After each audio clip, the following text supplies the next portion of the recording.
বিশেষ দিনে প্রিয়তমাকে সারপ্রাইজ দিতে নানা উপহার নিয়ে অফিস থেকে বাসায় ফেরেন এক স্বামী। ভেবেছিলেন আজকের দিনটি হবে ভালোবাসা আর আনন্দে ভরা একটি স্মরণীয় দিন, কিন্তু দরজায় কড়া নাড়তেই যেন সব আনন্দ জমে গেল এক অজানা শঙ্কায়।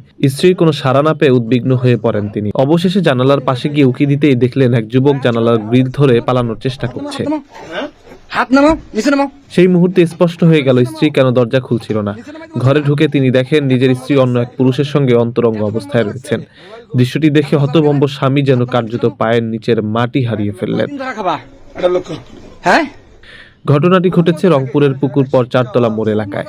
ভাইরাল হওয়া ভিডিওতে দেখা যায় ওই নারীর পরনে ছিল সংলগ্ন পোশাক, তিনি লজ্জায় মুখ ঢাকতে ব্যস্ত।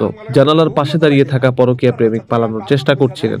দৃশ্যটি এতটাই বিব্রতকর ছিল যে অনেকে মুখ ফিরিয়ে নিতে বাধ্য হন। এলাকা সূত্রে জানা গেছে, স্বামী তার স্ত্রীকে সারপ্রাইজ দিতে আগে আগে বাসায় ফেরেন, কিন্তু অনাকাঙ্ক্ষিত এই দৃশ্য দেখে তিনি রাগ ও অপমানে ভেঙে পড়েন। মুহূর্তের মধ্যেই আশেপাশে জমে যায় প্রতিবেশীদের ভিড়। পরে কেউ একজন ঘটনাটির ভিডিও করে সামাজিক যোগাযোগ মাধ্যমে ছড়িয়ে দেন।